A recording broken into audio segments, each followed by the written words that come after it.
João capítulo 19. Vamos ler a partir do versículo 1.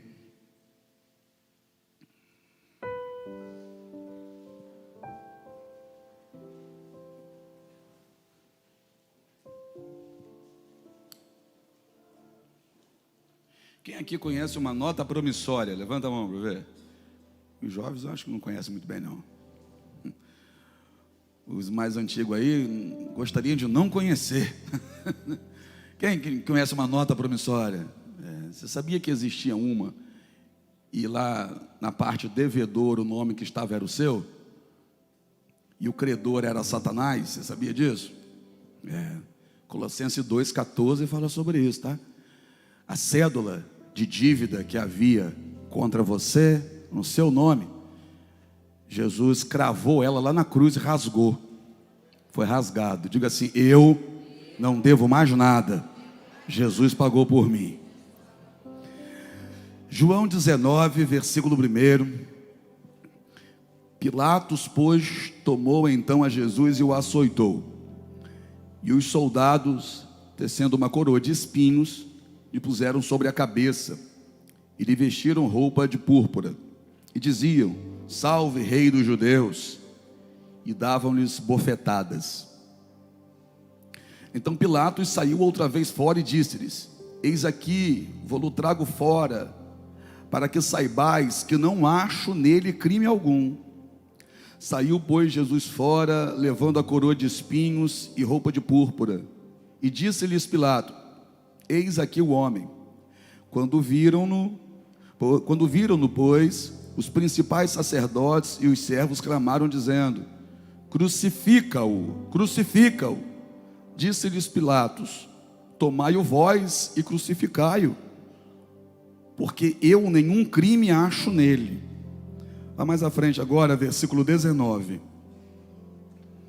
Versículo 19, que diz assim: e Pilatos escreveu também um título e pô-lo em cima da cruz, e nele estava escrito: Jesus Nazareno, o rei dos judeus. E muitos dos judeus leram este título, porque o lugar onde Jesus estava crucificado era próximo da cidade, e estava escrito em hebraico, grego e latim. Diziam, pois, os principais sacerdotes dos judeus a Pilatos: não escrevas o rei dos judeus, mas que ele disse: sou o rei dos judeus. Respondeu Pilatos: o que escrevi, escrevi. Senhor, fala conosco nessa manhã de Páscoa. O nosso coração celebra, porque nós sabemos que aquele que pode colocar uma vírgula depois da palavra morte é o Senhor. E isso aconteceu, meu Pai. Nós sabemos que ao terceiro dia aquela pedra não suportou, os anjos a rolaram. Nós sabemos que ao terceiro dia a morte não prevaleceu, mas Jesus triunfou sobre ela. Nós sabemos, meu Pai, que Ele levantou, ressuscitou, subiu aos céus. E também sabemos, e essa é a esperança que há em nós, que um dia Ele voltará. Gratidão, Senhor, porque nós estamos aqui ouvindo a Tua palavra, que para nós é alimento precioso. Oh meu Deus, basta nos saber nessa manhã que foi por nós. Isso nos faz sentir amados. Isso, Senhor, revela a importância que temos para o Senhor. Muito obrigado por tudo que foi feito, que sem aquilo que foi feito, nada hoje nós poderíamos fazer, meu Deus. Mas nessa manhã, já que tudo foi feito por nós, nós queremos fazer algo na direção do Senhor, continuar adorando ao Senhor, mesmo em meio à palavra, continuar adorando ao Senhor, e abrir o nosso coração, para que ela, a palavra do Senhor, penetre em nós e nos dê a direção. Fala, teus filhos ouvem, em nome de Jesus, amém? Pode sentar dando glória a Deus aí.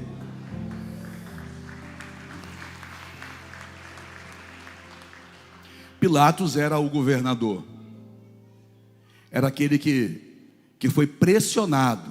Pilatos foi muito pressionado por todas as autoridades da época, principalmente as autoridades religiosas.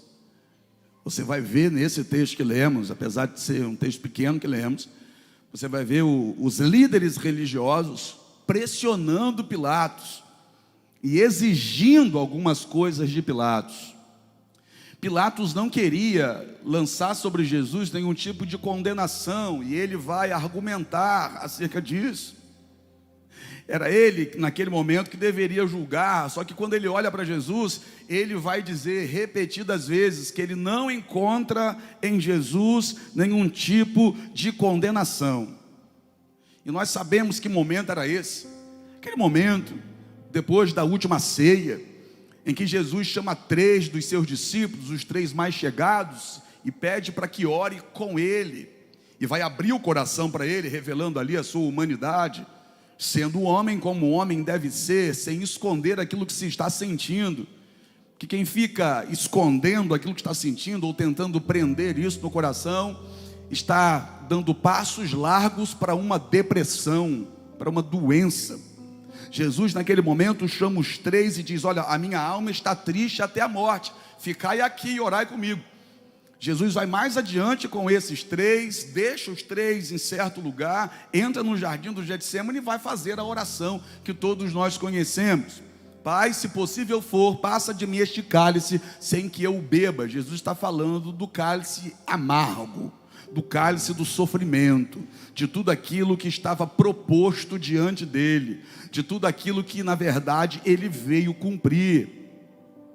Mas o lado humano de Jesus naquele momento entra em uma aflição tão grande, mas tão grande, que Jesus vai dentro do Getsêmani transpirar, e o suor de Jesus se mistura com gotas de sangue. Os vasos sanguíneos da cabeça de Jesus começam a se romper, devido ao nível de aflição que ele está.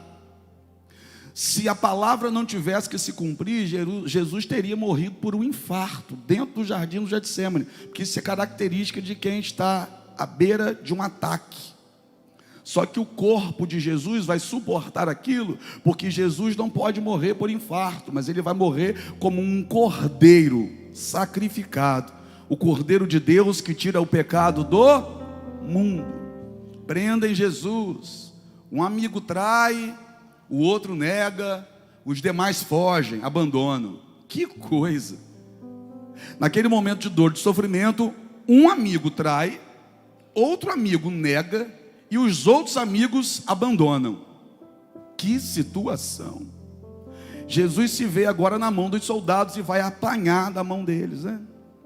Jesus vai apanhar com um azarrote, com aquele chicote de 3 pernas, tendo ao longo da corda ali, osso e chumbo amarrado. É claro que isso, quando batia nas costas de Jesus, vai abrindo rasgos nas costas de Jesus. E aí está escrito no pequeno texto que lemos, a expressão da zombaria. Eles fazem uma coroa de espinhos, porque estão todos dizendo, ele não está dizendo que ele é o rei dos judeus? Rei tem que ter coroa. Não há coroa sobre a cabeça dele, mas vamos resolver isso? A gente resolve isso de forma rápida, a gente faz para ele uma coroa. Aí pega um galho, une as 2 pontas desse galho, cheio de espinhos, colocam sobre a sua cabeça, que já estava fragilizada, porque transpirou sangue, os vasos sanguíneos da cabeça se romperam, e eu já tive um vaso sanguíneo da minha cabeça rompido, meu rosto lavou de sangue, fiquei com o rosto todo banhado de sangue, com um vaso da minha cabeça que se rompeu. E Jesus agora vai receber a coroa de espinho na cabeça, já fragilizada, e vão bater com uma cana, encaixa. Os espinhos furam. E como se não bastasse, ainda começam a dizer, vai rei dos judeus, salve rei dos judeus, salve rei dos judeus. E não para por aí, olha o que está escrito. E ainda deram-lhe bofetadas. Você consegue imaginar o nível de crueldade disso? Alguém que está fragilizado, sangrando, recebe uma coroa de espinho na cabeça, o rosto está lavado de sangue, ainda vem uma turma dessa e chapa a mão no rosto dele, lhe dão bofetadas. Foi por você, foi por mim. Eu deveria tomar aquelas bofetadas, você também. Eu deveria passar pelo sofrimento, você também, porque ele se entregou pelos nossos pecados. Ele morreu para que a gente se levantasse. Ele se fez pecador para que nós pudéssemos ser alcançados pela graça e ter perdão dos nossos pecados, porque ele não tinha, ele levou o nosso. Que coisa, que amor é esse? E por vezes você fica mendigando a atenção de alguém, por vezes você fica depressivo porque alguém não ministrou amor na sua direção, porque um homem foi embora, porque um namorado vacilou, porque alguém virou as costas, porque um amigo decepcionou. A gente chora por amores não correspondidos, e a gente não corresponde àquele que mais nos amou. Jesus está ali sofrendo, e por uma única razão: a nossa salvação. Repito, Pilatos não encontra nele nenhuma acusação, e a morte proposta é a morte por crucificação. Ele vai carregar a cruz. No caminho ele vai tropeçar, cair. Um dos soldados agarra um homem, Simão, Cirineu, e obriga Simão a carregar a cruz de Jesus. Simão, olha, Simão.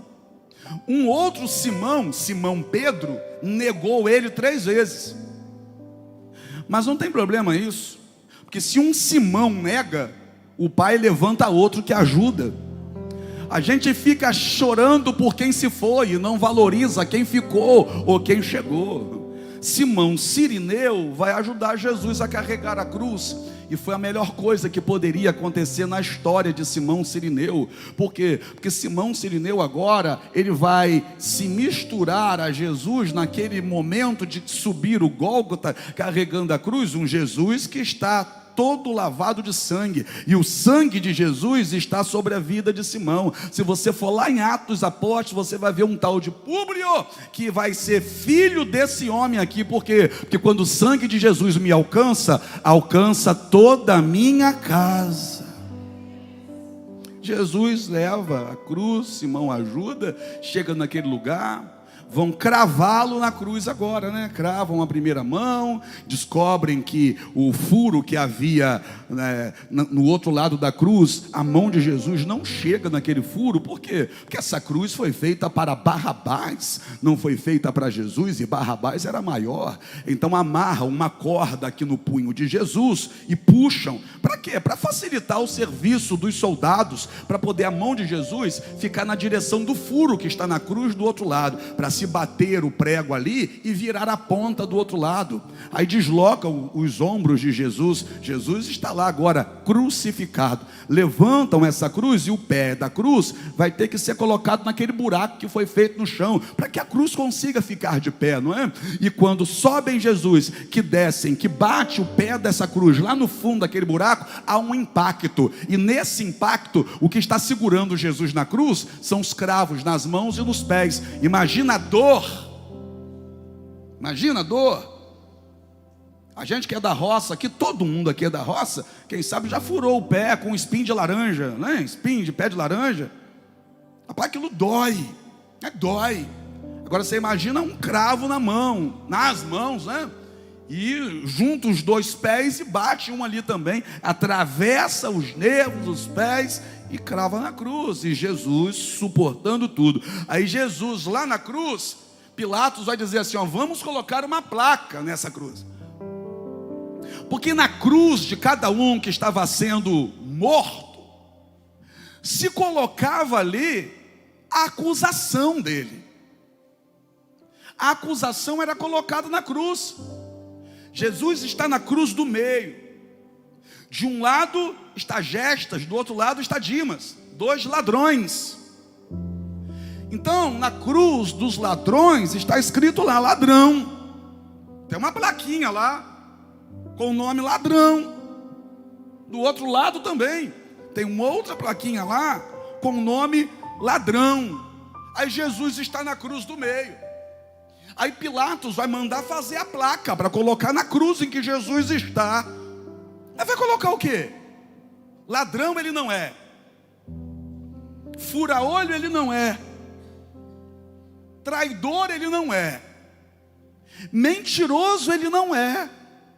Qual seria a acusação para justificar a morte dele e morte de cruz. Aí Pilatos vai dizer: olha, vai, escreve aí, Jesus Nazareno, o rei dos judeus. Como é que é? Escreve aí, Jesus Nazareno, o rei dos judeus. E tem mais o que? Escreva em hebraico, em grego e em latim. Mas por que isso? Porque a cidade está cheia, é festa, é Páscoa, e todo mundo que lê vai ter que entender, independente da língua. Quem fala grego vai olhar e vai entender. Quem fala o hebraico vai olhar e vai entender. Quem fala o latim vai olhar e vai entender. Escreva aí, Jesus Nazareno. Jesus Nazareno, o rei dos judeus. Aí esses líderes religiosos se aproximam de Pilatos e dizem assim: não, Pilatos, não diga que ele é o rei dos judeus, diga que ele diz que é. Não diga que ele é, não. Coloque como acusação o seguinte: esse aqui diz, se auto-intitula o rei dos judeus. Coloque assim, Pilatos. Aí Pilatos cala a boca deles dizendo assim: ó, o que eu escrevi, escrevi. Ou seja, ninguém vai mudar o que está escrito. Eu vou dizer de novo: ninguém vai mudar o que está escrito. Ninguém vai mudar o que está escrito. Ninguém vai apagar o que está escrito. Ninguém vai arrancar o que está escrito. Ninguém vai poder ignorar o que está escrito, porque está em grego, hebraico e em latim. Não vai poder fingir que não sabe, porque está lá na língua de cada um que aqui está. Ninguém vai poder mudar. Ninguém vai pôr vírgula, ninguém vai acrescentar ou vai retirar nada. O que está escrito, está escrito. Eu vou dizer de novo: ninguém vai mudar o que está escrito na cruz. Eu já vou caminhar para o final, mas eu vou insistir em dizer isso para você sair daqui com essa sua cabeça erguida para comemorar como se deve. Ninguém vai mudar o que está escrito na cruz. Ninguém pode ignorar o que está escrito na cruz. Ninguém pode alterar o que foi escrito na cruz. Apóstolo, mas o que isso tem a ver com a minha vida? Jesus Nazareno, o rei dos judeus. Não é só disso que eu estou falando. Deixa eu melhorar isso então. Ninguém pode mudar o que foi escrito na cruz e o que foi escrito a partir da atitude de Jesus na cruz. Porque com a atitude de Jesus na cruz, algumas coisas foram escritas. Eu vou dizer de novo: com a atitude de Jesus na cruz, algumas coisas foram escritas, coisas que ninguém pode apagar. Primeira coisa que eu percebo que foi escrita com a atitude de Jesus na cruz. Pergunta para mim: o que? Eu tenho valor. Eu tenho valor. Jesus, quando foi à cruz por mim, Jesus escreveu com isso: você tem valor. Eu amo você. Você tem valor para mim. Você pode não ter para a vizinha, para o parente, pode não ter para aquela pessoa que virou as costas e foi embora, pode não ter para aquele colega de trabalho, para aquele amigo fura-olho. Eu não sei para quem você não teve valor, mas para Jesus, o que Jesus escreveu através da atitude da cruz foi isso: ô Maria, você tem valor. Ô João, você tem valor. Ô Paulo, você tem valor. Ei, você é especial para mim. E o que eu escrevi através daquela cruz, fofoqueiro não pode apagar, quem te odeia não pode apagar, invejoso não pode apagar, marido que foi embora não pode apagar, gente que gritou com você não foi capaz de apagar, gente que soltou a sua mão na trajetória não foi capaz de apagar. Nada que fizeram com você foi capaz de apagar o que Jesus escreveu através daquela cruz. Você está entendendo? Jogaram você fora, pisaram em você, deixaram você de lado, colocaram você para fora da vida deles, mas nada disso foi capaz de apagar o que Jesus escreveu através da atitude naquela cruz. Isso não tirou o seu valor, isso não depreciou você, isso não disse que você não é nada. Não, nada disso. Está escrito há mais de 2000 anos atrás que você é especial. Há mais de 2000 anos atrás está escrito que você pode dar certo na vida, que você pode vencer, que você pode levantar essa cabeça, que você pode nesse domingo de Páscoa comemorar, não com coelho, dar um bico nesse coelho, mas com Jesus de Nazaré, dizendo: Senhor, obrigado, obrigado por me mostrar o valor que eu tenho. Eu estou pregando para quem tem valor, tá? Eu estou pregando para quem tem valor. O alvo do que foi escrito através da cruz foi você, exatamente. O alvo daquela atitude de Jesus foi você, fui eu, e é por isso que nós estamos aqui. Você tem valor. Bate no seu peito e diga, bata assim, ó, bata e diga: eu tenho valor. Se você pode crer nisso, dá glória a Deus, que é só por Ele que você tem valor. Ninguém pode apagar o que foi escrito através da cruz. Tem uma outra coisa que foi escrita através da cruz, que fica uma meia dúzia aí tentando apagar. Pergunta o quê? Pergunta de novo, irmão. Eu vou repetir para você entender a pergunta então. Tem uma outra coisa que foi escrito lá através da atitude de Jesus na cruz, que tem uma meia dúzia aí na sua vida, que fica tentando apagar. Pergunta, o quê? Seu pecado foi perdoado. Que isso? Foi escrito lá na cruz que o seu pecado foi perdoado. Aí fica a gente querendo pegar o teu passado e jogar no teu presente. Peraí, não aceita não. Não aceita não. Tem gente que falando de coisas que você fez em 1915, mas fica esfregando no seu nariz até hoje. Quer fazer favor para mim, meu irmão? Ou melhor, para você mesmo? Sai de perto desse povo. Sai de perto desse tipo de gente. Gente que fica pegando o teu passado só para não valorizar o teu presente. Jesus te perdoou.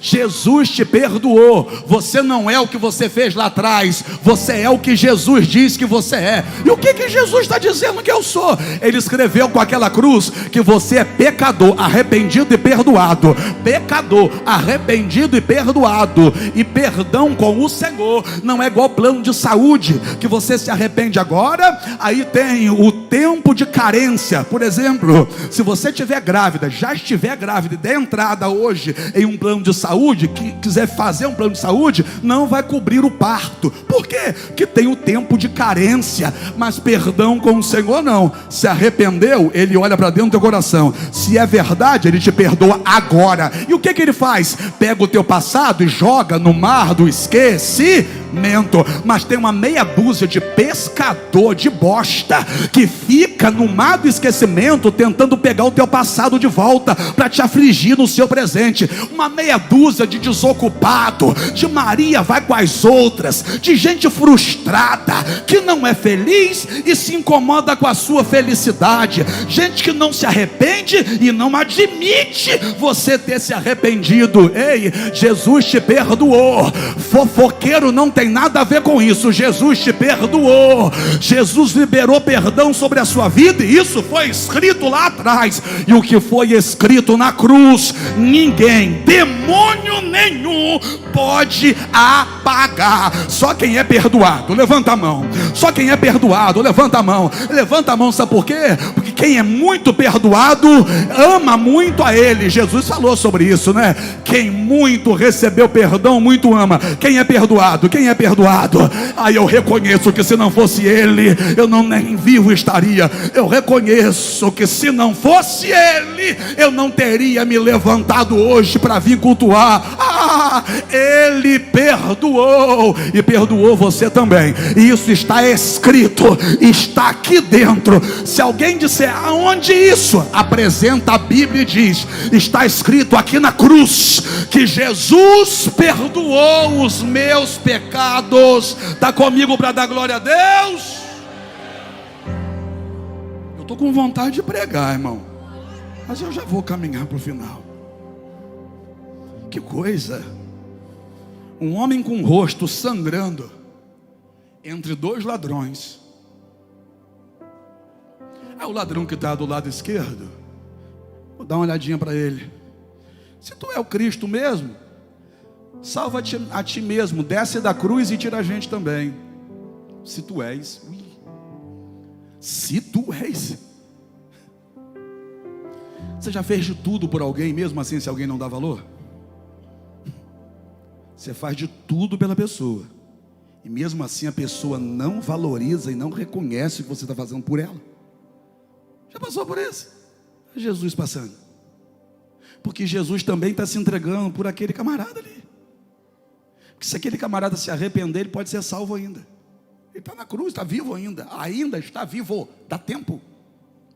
Aí ele olha para Jesus e diz: se tu és, salva a ti mesmo. E salva a gente. Tira a gente daqui. Jesus está morrendo por ele. E ele não está reconhecendo o que Jesus está fazendo. Que coisa. Você se doa por alguém e a pessoa não reconhece. Você molda a sua vida em função de outro e o outro não reconhece. Você se priva de algumas coisas por causa do outro e o outro não reconhece. Mas olha só o que vai acontecer. Aí o que está lá do outro lado, do lado direito, dá uma olhada primeiro para o que está lá do lado esquerdo. Perceba que os dois eram ladrões. Quem sabe eles faziam parte até mesmo da mesma quadrilha, né? Porque estão sendo crucificados juntos.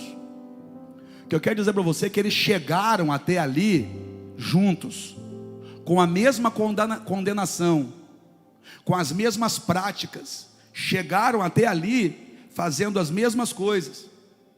Quando Marcos fala, vai dizer que os dois zombaram de Jesus. Então, esse que está do lado direito, quando chegou ali, também falou de Jesus. Mas chegou um momento que ele agarrou aquele negócio que eu já falei muito aqui hoje, chamado oportunidade. Ele olhou para o outro que está lá do outro lado, assim, ó, ele fez um esforço na cruz, né, para olhar para o outro, e disse assim: ei, você não sabe o que você está falando, não. O que você está falando assim com ele? Nós sabemos porque nós estamos aqui.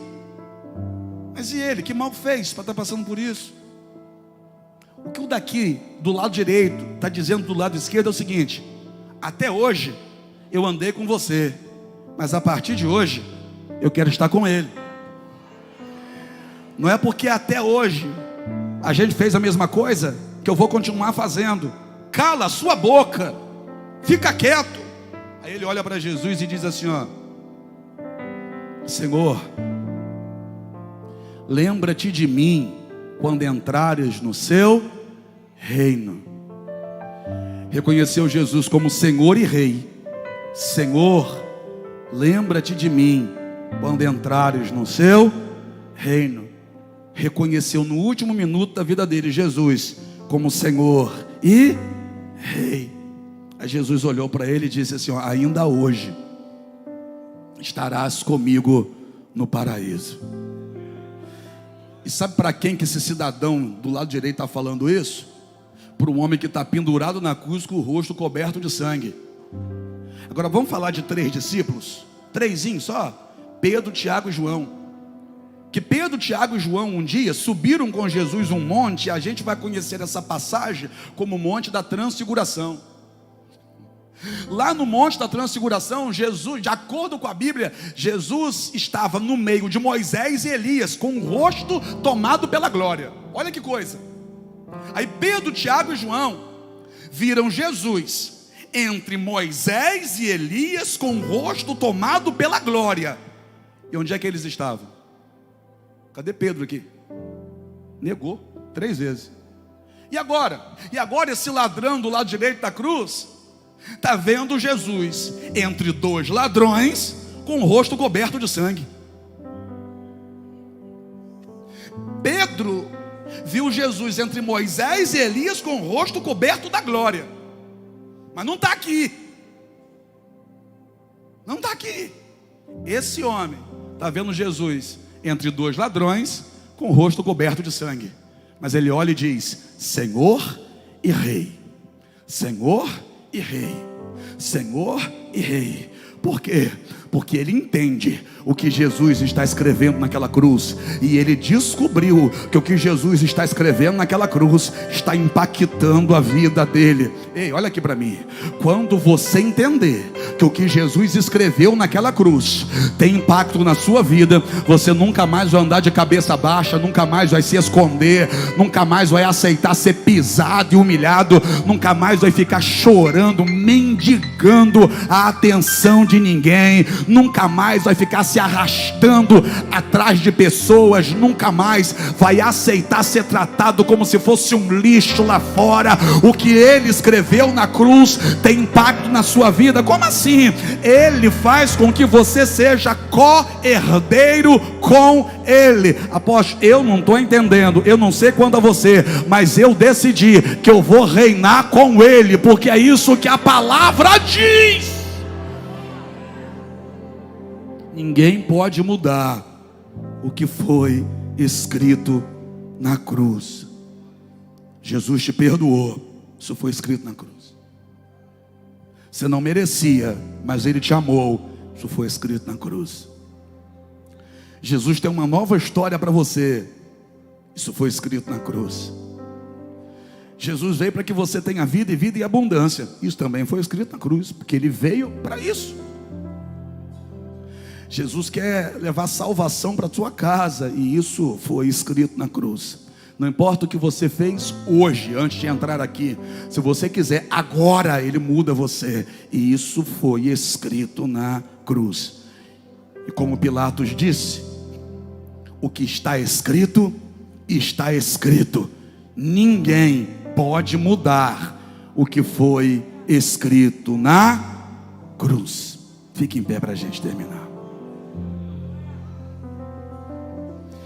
Eu não aceito, rapaz. Como é que pode a pessoa levar a vida toda no erro, aí no último minuto se arrepender e ser salvo? Ninguém pode mudar o que foi escrito na cruz. Ah, mas lá perto de casa tinha um lá que era feiticeiro, ele foi para o inferno, né? Se ele se arrependeu no último momento, nem que seja em cima de um leito de hospital, Jesus perdoou, ele salvou. Eu não aceito isso. Jesus não te pediu opinião, e ninguém pode mudar o que foi escrito na cruz. Sabe o que vai acontecer com muita gente aqui que vai ser salva? Pergunta para mim, Débora, o quê? Vai tomar um susto. Porque quando chegar lá, vai ver que tem gente lá que jamais imaginava que pudesse estar lá. E quem sabe vai sentir falta de alguém que pensava que estivesse lá.